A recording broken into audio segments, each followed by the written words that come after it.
barik ala Sayyidina Muhammad ibni Abdullah wa ala alihi wa sahbihi wa mawala. Qala Allah Ta'ala fi kitabihil karim. A'udzu billahi minasyaitonir rajim. Bismillahirrahmanirrahim. Tsumma la'atiyannahum min baini aydihim wa min khalfihim wa an aymanihim wa an samailihim wala tajidu aktsarahum syakirin. Wa qala ta'ala aidan wal 'asr innal insana lafi khusr illa alladziina amanu wa 'amilus solihati wa tawasaw bil haqq wa tawasaw bis sabr. Shadaqallahu azim. Bapak Ibu jamaah salat subuh yang dirahmati Allah Subhanahu wa taala. Hari ini 29 Desember 2024. Minggu terakhir di tiap-tiap bulannya, bulan terakhir di tiap-tiap tahunnya. Insyaallah kita akan menyelesaikan 2024 ini dengan baik dan kita akan menyambut 2025 juga dengan baik dan tidak harus dengan dirayakan bermalam-malam ke Pantai Panjang. Bab tahun baru itu hanya hitungan, harinya sama saja. Hanya kadang-kadang kita euforia, lupa diri, sampai kadang-kadang berlebihan untuk hal demikian.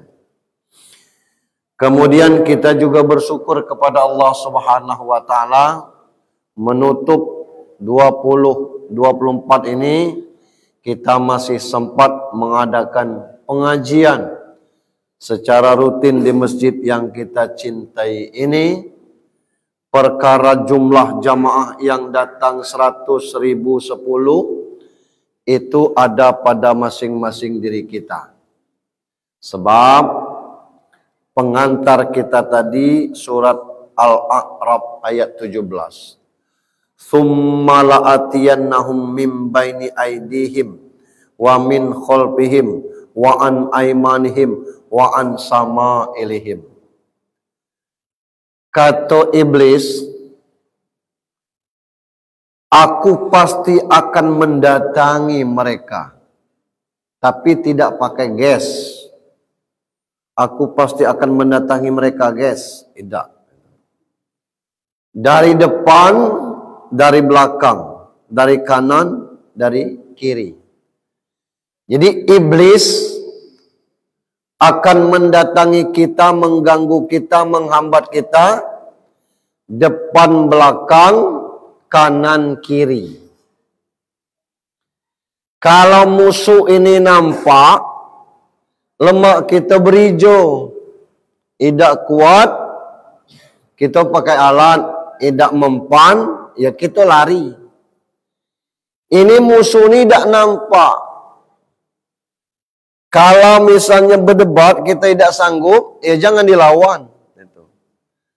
Nah iblis ini tidak mampu kita lawan, Pak. Sebab Al-Quran dia hafal 30 juz. Hadis dia hafal, asbabun nurut, asbabul wurud, asbabun nuzul, dia paham. Segala riwayat dia ngerti. Tapi ngapa iblis tidak bisa berdekatan kepada Allah Subhanahu wa taala? Karena ada pernyataannya, aku lebih baik daripada kamu orang. Ketika kita menilai tidak perlu pengajian, asal rajin baca baik paham. Iyo. Tidak perlu nak ke masjid, di rumah juga bisa sholat. Tapi kita tidak sadar itulah jebakan Batman.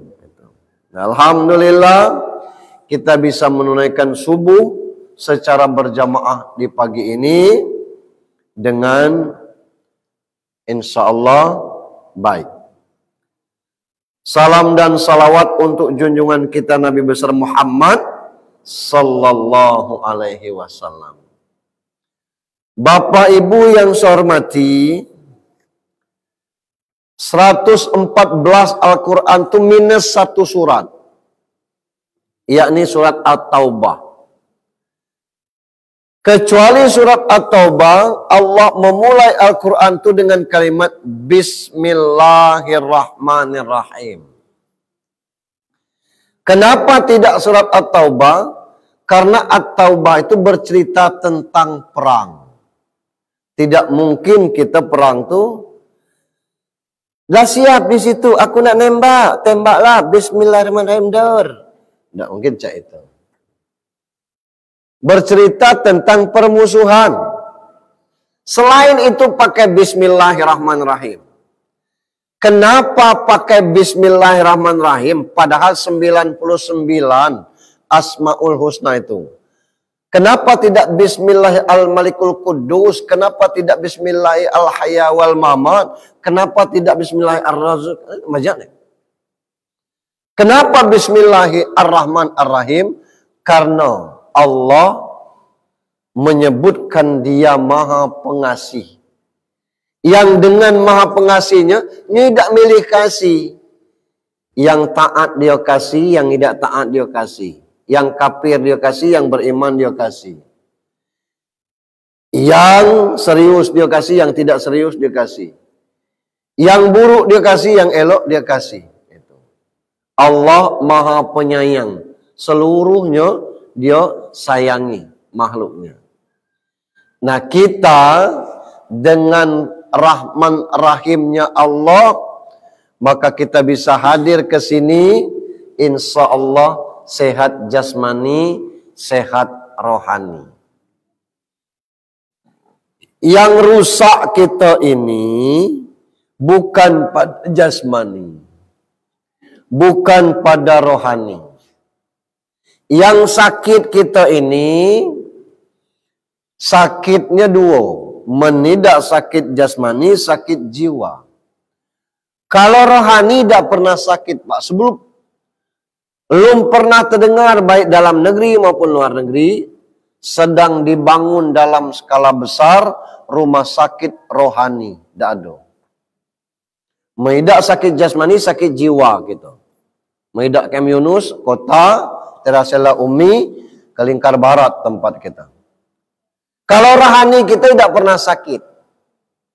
Nah, yang rusak ini jiwa. Rohani kita tidak pernah mati, Pak. Yang mati itu jiwa. Karena rohani balik kepada Allah, ruh. Kalau jiwa, Allah sebut kullu nafsin dha'iqatul maut. Nafs itu jiwa. Nah, jiwa inilah yang buruk. Innan nafs la'ammarat bisu. Sesungguh jiwa inilah mengajak kepada keburukan. Yang rusak itu jiwa, Pak. Kalau kita mati, sama dengan tidur. Bismika Allahumma ahya wa bismika amut. Dengan namamu ya Allah kami hidup dan dengan namamu kami mati. Berarti tidur adalah mati. Padahal roh kita masih ada. Apa yang tidak ada di kita? Jiwa kita ditarik Allah lalu dia genggam. Maka secerewet-cerewetnya bini kalau lagi tidur insya Allah tidak keberbunyi dah. Karena jiwanya sedang digenggam oleh Allah Subhanahu wa taala. Tapi begitu bangun, jiwa ini diserahkan kembali, amrepet dia. Lah jam 6:30 nih kata nak ke kantor, jam berapa lagi kini? Ini belum selesai, itu belum ini. Oh, karena jiwanya, itulah suaminya galak ngomong, ya Allah, ngapa perlu kau serahkan lagi jiwanya. Ini kita. Nah, urusan jiwa inilah yang perlu kita tata.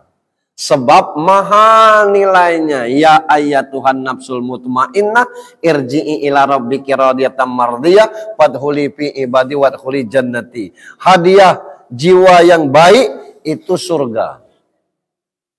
Nah, terkait dengan itu kita kaji tentang pentingnya iman dan akal. Satu hal yang kita dapatkan dari Allah dan tidak diberikan kepada makhluk yang lain adalah akal. Sehingga di dalam Al-Quran, kata akal ini lebih banyak kepada kata kerja. Afala ta'qilun. Kenapa kamu tidak menggunakan akal? Afala tatafakkarun. Kenapa kamu tidak berpikir? Kalau ditanya mana lebih dulu akal dengan iman, jawabnya iman. Ngapo? Sebelum kita diciptakan, diturunkan ke muka bumi ini, Allah sudah ciptakan ruh kita. Dan kepada ruh kita itu disumpah untuk beriman kepada Allah. Dan sumpah itu Allah muatkan di dalam Al-Quran. Alastu birabbikum, aku ingin kalian bersahadat aku ni Allah. Innani anallah la ilaha illa ana. Akulah Allah, tidak ada Tuhan selain aku. Jawab kita, bala sahidna. Kami bersahadat, kami bersaksi engkaulah Tuhan kami. Itulah iman. Setelah kita lahir, Allah kasih kita akal, yang dengan akal inilah kita bisa beraktivitas, yang aktivitas kita ini hampir seluruh apa yang Allah buat di muka bumi ini kita pacak meniru dan bisa seperti mereka. Kita iri kepada burung bisa terbang.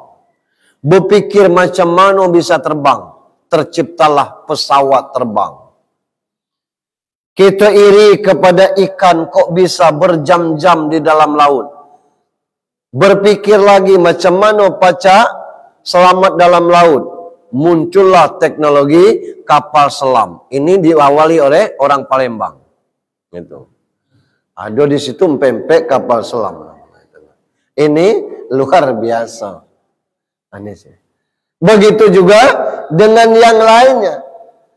Apa ini? Ini adalah buah dari akal pikiran yang Allah berikan kepada kita. Iman dengan akal ini sama pentingnya. Ketika dia tidak tembus dengan akal, maka dengan iman. Macam mana kita bisa beragama dengan baik? Bukan dengan iman saja, dengan akal juga perlu. Orang tanya ke saya misalnya, ujiha Islam ya, Islam saya katakan. Apa Tuhannya? Ya Allah. Pernah nengok Allah tak? Ya belum, kata kita. Pernah bertemu Allah tak? Belum. Ya ngapa kau percaya? Nah ini pacak kaji akal Pak. Macam mana kaji akalnya? Benny nanya misalnya, Kak lah pernah ke Perancis? Belum, saya jawab. Dulu sempat tak Ida. Percaya kakak ada Perancis? Percaya. Dari mana percaya nengok belum ke situ belum? Kan pacak diketik di YouTube. Kan pacak ditanya dengan orang balik dari Perancis tu. Ada nian Perancis, ada mereng nian menaran. Iya, untung aku pegang dulu tu. Kali tak jatuh katanya. Kita pacak baca di majalah, di koran. Artinya tidak harus kita pergi ke situ dengan tanda-tanda, dengan cerita-cerita cukup. Nah, sama Allah ini, Allah ceritakan dengan bentuk ciptaannya. Tidak ada yang otomatis di muka bumi ini, Bapak, Ibu. Sore kelak kita teburkan kacang hijau, lusa kita pacak, masak, toge, itu tidak otomatis tumbuhnya. Sekarang kita menikmati durian, 3 bulan yang lalu dia mulai berbunga. Tidak otomatis, itu ada yang menciptakannya. Itu. Siapa? Itu Allah. Sama dengan kita, Pak. Maaf kalau kita masuk ke bank-bank cabang yang skala besar, misalnya Bank Bri, Bank Beni, itu. Bank Becang, itu.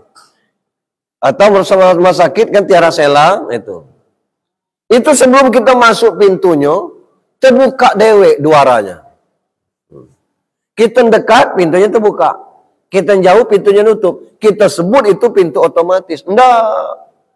Itu pintu diotomatiskan. Dibuat makanya pacaca itu. Kalau tidak diotomatiskan, tidak bisa dia. Maka tidak ada yang otomatis, tapi diotomatiskan. Sama.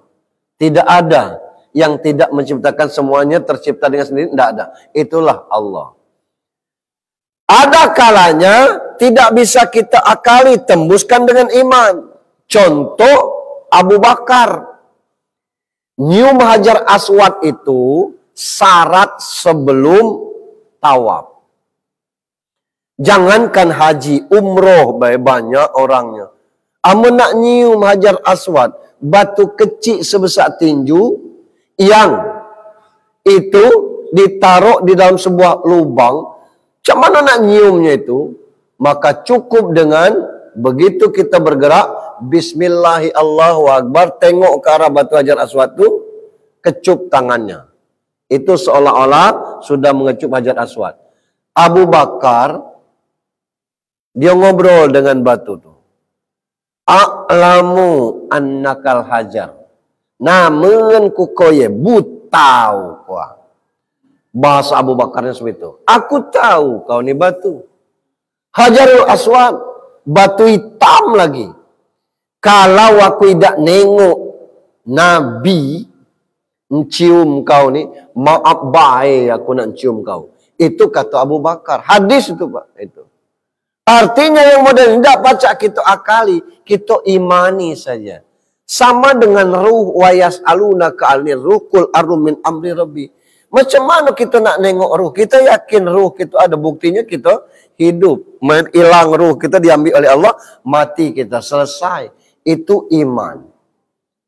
Nah, banyak juga yang Allah dan Rasulnya pesan lewat akal.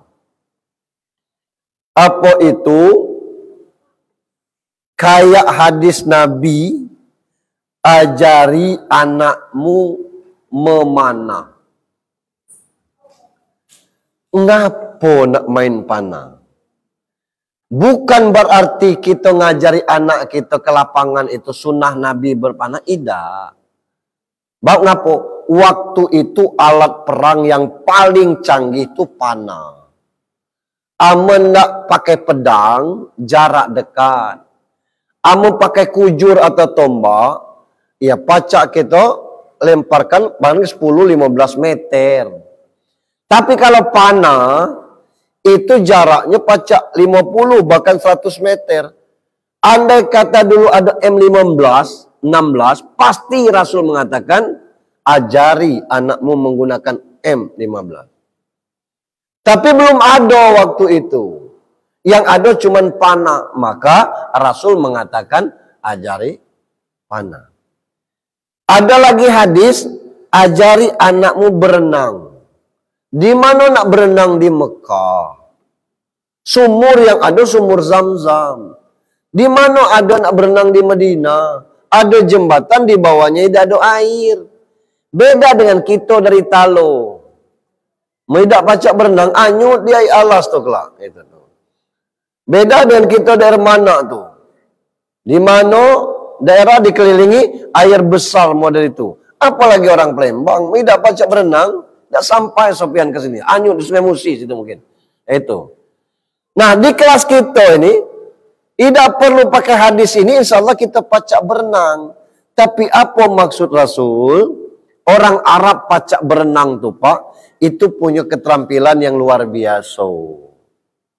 Ngapa? Di daerah yang tidak ada air, tidak ada sungainya, kok pacak berenang? Maksudnya kepada anak kita, kasih pengetahuan, skill yang luar biasa.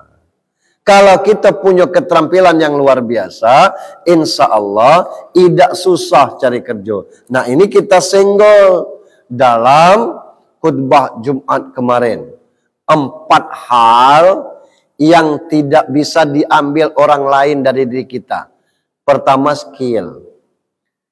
Sama kursus menjahit. Nyo 3 bulan, kita 3 bulan. Tempat kursusnya sama. Instruktur yang ngajar sama. Bikin polanya sama. Mesin jahitnya sama. Keluar dari kursus jahit itu, ada yang lah pacak jahit bikin seragam sekolah. Ada yang jahit pakainya robek masih manual nih. Ya kursus tak paham pening pala aku. Nah, Apa masalahnya? Skill. Sama kita keluar dari min serempak, masuk ke MTS serempak, masuk ke man tamat serempak. Ada yang pacak baca doa, ada yang tidak lolos untuk baca doa dirinya sendiri aja. Apa? Itu skill. Ini tidak pacak diambil dari orang lain. Pentingnya ini Aisyah mengatakan, qala Rasulullah sallallahu alaihi wasallam, innallaha ta'ala yuhibbu idza amila ahadukum amalan yudkina. Rasulullah bersabda, sesungguhnya Allah mencintai seseorang apabila bekerja mengerjakan secara itkon, profesional, ahli di dalam bidangnya. Kenapa? Ini butuh akal. Walaupun pada dasar sebenarnya keahlian skill ini juga didukung oleh bakat. Bisa jadi bapak ibunya tidak suka nyanyi, anaknya pacak bernyanyi. Bisa jadi ibu bapaknya kori-koriah, tapi anaknya seorang pun tidak ada yang mendukung suaranya. Bukannya tidak bisa, tapi suaranya tidak mendukung. Itu bisa jadi seperti itu. Nah, skill keterampilan ini kita perlu. Nah, itulah digunakan akal untuk kita. Yang kedua, mindset. Ini kaitannya dengan akal. Cara berpikir adalah salah satu kekuatan yang terbesar bagi masing-masing orang. Nah, mindset kita ini, cara berpikir ini bisa menentukan kita bisa menjadi rujukan bagi orang lain dan bisa menjadi nilai tambah bagi diri sendiri. Ini semuanya buah dari akal. Ayat-ayat tentang ini banyak sekali, di antaranya yang populer surat Ar-Rahman. Allah dengan tegas menyatakan, ya ma'saral jin wal ins in istata'tum an tanfuzu min aqtaris samawati wal fanfuzu la tanfuzuna illa bisultan. Sanggup menembus bumi dan langit, tembuskanlah. Kamu tidak akan sanggup kecuali dengan sultan pengetahuan. Yang orang berpengetahuan ini Allah janjikan, yarfa'illahu alladhina amanu minkum walladhina utul ilma darajat. Yang sampai kapan kita belajar ini? Kata Rasul, talabal ilmi minal mahdi ilal lahdi. Sampai mati kita. Betapa pentingnya ilmu pengetahuan bagi diri kita. Mindset dan skill itu ranahnya akal. Yang kedua lagi, bagian dari tidak bisa diambil orang dari kita adalah attitude. Attitude ini sikap dalam menghadapi segala sesuatu. Ada satu kisah sahabat Nabi namanya Abu Dujanah. Abu Dujanah ini setiap selesai sholat subuh, cak kita tadi, Assalamualaikum warahmatullahi, Assalamualaikum warahmatullahi. Dia meringkas balik. Tiap sholat subuh. Habis itu suatu ketika Rasul bertanya, Bu, mak beli kila ada kelana ada kok. Bahasa Rasulnya kira-kira macam itu. Jangan balik dulu Bu, aku nak ngobrol. Tunggunya. Apa tidak penting berdoa? Apa misalnya doa aku ada yang tidak cocok dengan kau? Apa sibuk nian kau ni? Kata Abu Dujana, tidak Nabi. Ngapa kau nak cepat-cepat balik? Ya acak Nabi tahu aku ni pisah, miskin, saro. Ya orang banyak saro dari kau Bu. Sempat juganya berdoa. Apa alasan kau? Bergeser tempat duduknya, dia cerita. Aku ni bertetangga. Tetangga aku ni punya batang kurma. Batang kurmanya tu condong ke arah tanah kami. Kalau angin, buah kurmanya tu jatuh ke halaman rumah kami. Terus apa kaitannya dengan kau? Setiap pagi aku mengut buah kurma itu untuk kuserahkan lagi kepada tetangga aku. Jangan sampai aku ni belum balik dari masjid, anak aku lah bangun. Karena kalau dia bangun, namanya anak kecil. Dia keluar rumah, mungut itu dia makan. Aku tidak hendak, Nabi. Makan sesuatu, masuk ke perut anak aku dan anak aku, hal-hal yang tidak halal, tidak baik. Nangis Rasul. Pernah sekali, kata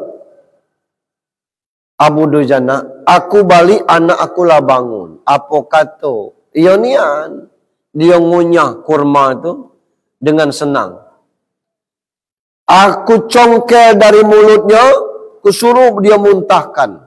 Ku kecek, nak, jangan permalukan ayah di depan Allah. Kelak di akhirat. Muntahkan kurma yang kamu makan, yang kamu ambil, kita serahkan kepada yang punya rumah. Itu. Kata Rasul, siapa yang punya kurma itu? Si Anu. Dah pembicaraan pagi itu, Rasul panggil pemilik kurma. Kata Rasul, wahai Fulan, aku beli kurma kau dengan 10 kali lipat harganya. Buahnya jamrud, batangnya dari emas. Rupanya pemiliknya ini ahli munafik, Islam tapi munafik. Apa katanya? Jadilah Nabi, aku tidak pernah jual beli dengan kredit. Aku jual beli dengan cash. Apalagi jual beli dengan janji-janji. Nak emas, nak jamrud. Dado dengan aku. Beli, idak. Suka beli, idak suka sudah. Caca, kata Nabi kan. Abu Bakar dengar itu. Kata Abu Bakar, aku beli dengan 10 kali lipat. Mana duitnya? Ini kata Abu Bakar. Nah, diserahkan. Nabi, kurma sudah aku beli. Kuserahkan dengan Nabi. Kata Nabi, mau kasih Abu Dujana sudah dibeli oleh Abu Bakar. Aku serahkan kepadamu. Kuasailah batang kurma itu. Yang laki-laki munafik ini balik ke rumahnya. Bawa duit. Harga sebatang 10 kali lipat. Riang bukan main. Begitu dia masuk ayang beb. Dia ngomong bininya. Beayang dia. Berezeki kita pagi ini. Ini duit. Dari mana? Batang kurma kita dibeli oleh Abu Bakar. 10 kali lipat harganya. Alhamdulillah, kata bininya. Dan ingat, tidak boleh sebiji pun dari buah kurma itu dimakan orang. Iya, macam mana baranglah jual? Kita gunakan akal, kata lakinya. Besok pagi subuh-subuh itu aku akan mungut buahnya. Biar yang punya kurma orang lain, tapi buahnya kita punya. Karena kelitaan dan pikiran tenang, tidur. Begitu bangun besok paginya, nengok batang kurma itu, tidak ada lagi di tempat itu. Di tempat itu tidak lagi batang kurma itu bersih, seolah-olah tidak ditumbuhi apa-apa. Nah, batang kurma ini tumbuh pindah di halaman Abu Dujana. Kita ingin membicarakan masalah attitude. Itu sikap orang. Kalau orang itu pelit, seumur hidup dia jedit itulah. Kalau orang itu baik, dia akan baik itulah. Kalau orang itu menjaga kualitas dirinya, bukan dirinya saja, anak-anaknya. Nah, ini yang hilang dari kita sekarang ini, attitude. Jangankan kepada orang lain, kepada anak-anak juga seperti itu. Jangankan kepada Allah. Kepada orang tua pun kadang-kadang kita tidak berakhlak. Maka sekarang pemerintah kita ini sedang bingung. Ngapa bingung? Di mana baik kita ini? Di terminal kah? Di pasar kah? Itu. Kadang-kadang sudah tidak peduli kepada sesama. Serombongan gitu. Tapi sediaman. Karena masing-masing sibuk dengan gadgetnya masing-masing. Apalagi dengan orang yang samping kita tuh tidak ada kenal mengenal lagi karena sibuk dengan masing-masing. Ada juga yang berayak ke gaeknya, senang bapak ibunya didatangi anak dan menantunya. Tapi apa pas gaek ngobrol itu, cak mano kerja di situ bang betah, selagi tidak ada kerja lain di situlah dulu ya. Macam mana ada masalah dia kerja? Tidak ada ya itu. Nyon jawab tapi tangannya sibuk memainkan HP. Maka muncul aturan sekarang dilarang pubing di tempat-tempat tertentu. Ngapo pubing? Sibuk orang ngobrol, dia sibuk menjawab. Jangankan dengan bapak kandung, dengan paman baik itu. Sehat kamu? Sehat man. Ngapa jarang main? Kata paman. Sibuk bener. Nek kita nengoknya. Apalagi Allah. Gitu. Maka ini ranahnya iman. Yang keempat, karakter. Karakter ini dibentuk oleh kondisi. Anak umur 16 tahun masih lengkap mama papanya, disuruh gosok, insya Allah ada agak 11 bekas dia gosok tuh. Plat gosokan tuh. Ngapo? Karena selama ini apa yang ada lah siap galau. Nak makan buka tudung. Nak berangkat sekolah tinggal tarik. Anak umur 10 tahun ditinggal mati maknya, insya Allah bukan cuma gosok, masak, nyapu, ngepel, urusan rumah tangga bisa. Ini karakter terbentuk. Orang yang dari kecil saro, insya Allah kalau dia sukses tidak sombong. Walaupun ada juga satu dua begitu kayo sombong dia. Karakter orang bisa berubah-ubah artinya, dan karakter orang masing-masing berbeda-beda. Nah, terkait dengan 20-24 yang akan kita selesaikan ini, masuk ke 20-25, 4 hal ini penting bagi kita dalam ranah iman dan akal ini. Skill itu perlu supaya kita pertama dihormati orang, dihargai orang, dan kita punya keterampilan yang luar biasa. Yang kedua, kita butuh pola pikir maju ke depan, mindset ke depan. Masjid Taqwa ini, dia akan tetap seperti ini. Kalau mengharapkan celengan, itu setiap Jumat boleh dibuka, tidak banyak yang ngisi pakai duit 100. Yang banyak duit biru, duit ungu. Paling banyak duit pudar, apa 2.000. Duit ungu 10.000. Atau duit yang krem 5.000. Amun yang abang 100.000 tidak banyak. Kemarin saya dengar Pak Ketua kita mengatakan kalau ingin beli beras, masjid kita mengelola, itu artinya punya mindset pandangan ke depan. Apa boleh dari itu Pak Ustadz? Buka di YouTube, ketik Masjid Kapal Munzalan. Masjid Kapal Munzalan ini adanya di Pontianak. Terletak di perkampungan yang 90% non-muslim. Apa yang terjadi dengan kapal Munzalan? Jamaahnya muat sekitar 300. Ini ada sekitar 700. Tak muat 700. Tak muat. Artinya lebih kecil dari kita. Maksimal jamaah itu 300. Tapi Masjid Kapal Munzalan setiap bulannya mengelola duit 9 miliar. Dari mana? Dari pengelolaan zakat. Dari pengelolaan bisnisnya. Mereka punya Tigo, Alphard, punya beberapa buah Fortune, dan 30 unit kendaraan untuk antar jemput jamaah. Karena perkampungan orang non-muslim, jadi jamaahnya dijemput pakai mobil Alphard. Yang jamaahnya punya utang, yang utang itu utang riba, dibayar oleh masjid. Kita nih kadang-kadang ada usaha. Kalau ingin beli beras dengan kualitas premium, kita sediakan. Karena mindset kita buruk, nak ngapo pula beli dengan masjid. Sego-ego. Banyak ego, pacak kita request baik. Pacak diantar. Di sini pacak juga diantar.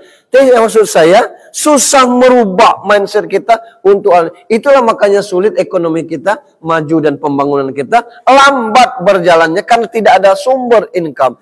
Dan untuk ke depan mungkin kita perlu mengkaji APBM, anggaran pendapatan belanja masjid. Itu. Kalau Masjid Kapal Munzalan di dalam jalan yang 90% non-muslim penduduk pacak mengelola duit 9 miliar, apalagi masjid takwa seperti ini. Yang kita sedih ini ada lagi masjid yang di dalam papan pengumumannya saldo kasnya mencapai 95 juta. Pengajian tidak ada. Nak masuk ke masjid cari WC pesing na'udzubillah. Nak berwuduk main cucuk dengan kayu. 11 keran tu. 7 patah. Benenes dicucuk dengan kayu. Duit banyak. Lampu. Nah, remang-remang. Itu. Di sudut-sudut masjid sarang laba-laba. Begitu panas kita hidup angin.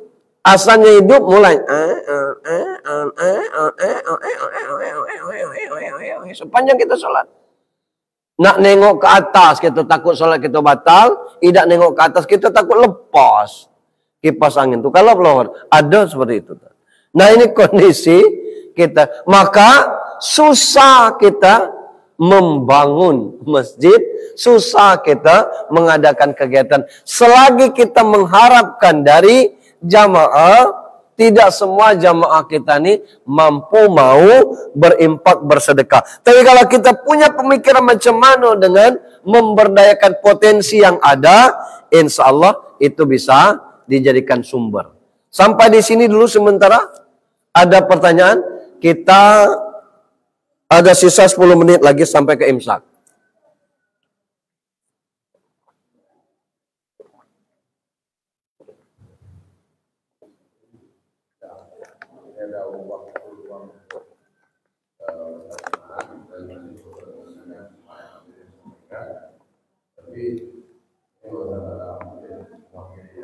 Ya.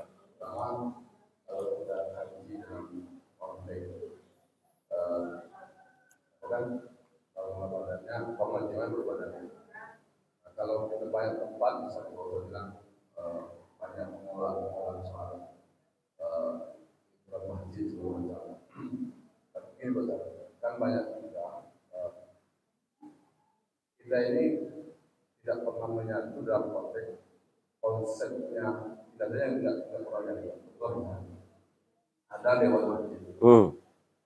Sampai ke bawah, misalnya kita nggak tahu juga programnya seperti apa.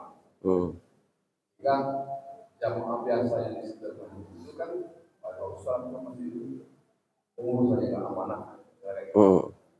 Dan ini kan kupikir ulama-ulama yang ada juga tidak fokus juga terhadap pembangunan jiwa terhadap pembangunan. Nah ini kan bukan komponen, bukan hanya soal pengurusnya, bukan hanya soal pemerintahnya, tapi memang kalau kita flashback terkait dengan bagaimana berdirinya misalnya kerajaan Sultan Turki Utsmani, itu kan luar biasa digerakkan oleh ulama-ulama. Nah, kalau kita mau lebih besar masih banyak. Nah, itu kira-kira bagaimana situasi kita? Saya terbuka di TikTok, cuma sayangnya tidak saya ambil itu tuh. Ada ustadz top di Riau Pekanbaru yang awalnya dia motor penggerak Basnas, daerahnya tuh, pokoknya hidupkan Basnas, kembangkan Basnas, macam mana upayanya Basnas daerah kabupaten dia itu berkembang. Doktor Lanang S3. Di dalam ceramah terbuka tuh ngomong, saya cabut pernyataan saya dan jangan lagi bayar zakat ke Bas. Itu orang kaget. Kenapa? Saya pernah diundang pelatihan oleh Bas yang dia suruh bayar ke Bas itu. Nah, begitu pelatihan ini terteralah honor 500 potong pajak plus transport 100 itu. Jadi 600 kegiatan cuman sehari. Bukan aku saja yang senang, yang lainnya senang katanya. Biasa di tempat kita. Tanda tangan dulu, kelak amplop menyusul gitu. Di tanda tangan ada di situ honor kegiatan 500, transport 100. Begitu dibuka, isi amplop itu cuma 100. Seluruhnya model itu. Lah kemana yang lainnya? Katanya untuk ini, untuk itu, untuk ini, untuk itu. Ternyata katanya Bas ini tidak amanah. Tidak usah lagi bayar ke situ. Nah, maksud saya itu juga faktor merusaknya. Sama dengan kita nih, kalau organisasi luar biasa. Ada Dewan Masjid Indonesia. Ngut kini Dewan Masjid Provinsi ini siapa, apa kegiatan, ada tak ngundang khatib-khatib ini, ngajak pelatihan misalnya, tidak ada.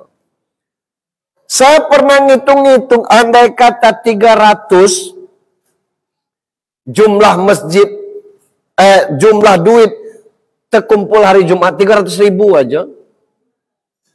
300.000 itu kali 460 masjid di kota ini.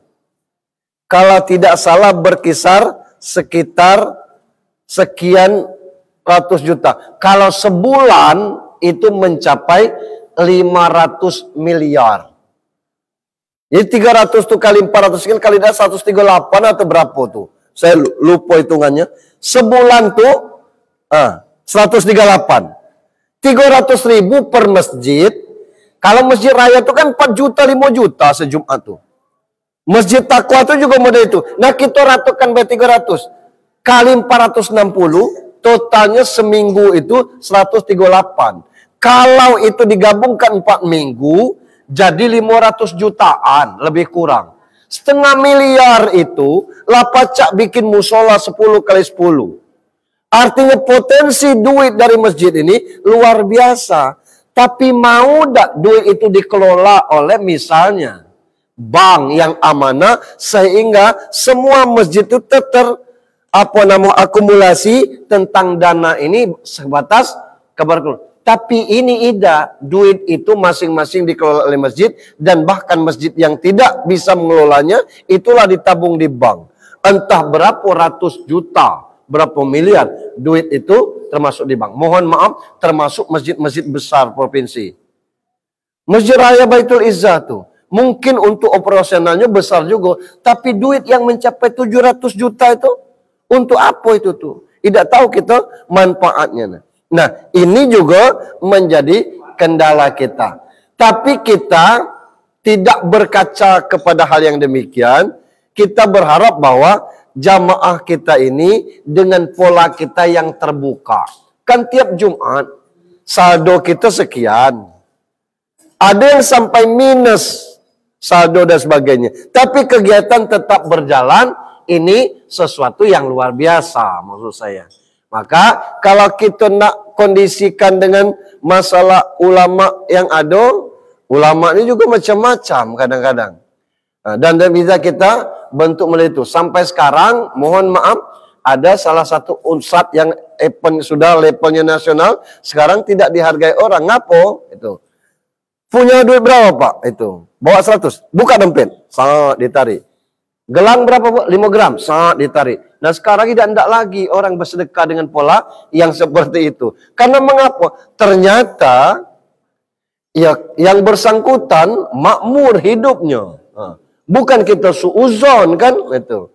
Tapi kita yang ditarik zakat, yang katanya emas 5 gram, janji Allah, manja abil hasanah falahu asri. Ibu siap-siap 5 gram ini jadi 50 gram. Berminggu-minggu 50 gram ditunggu, tidak ada. Sampai akhirnya sedekah yang dia tidak ikhlas, emas hilang, yang mana yang dijanjikan tidak seperti itu polanya. Maka muncullah bentuk-bentuk yang lainnya. Ya, sehingga kita memang tidak bisa mengakurkan pemahaman tentang ini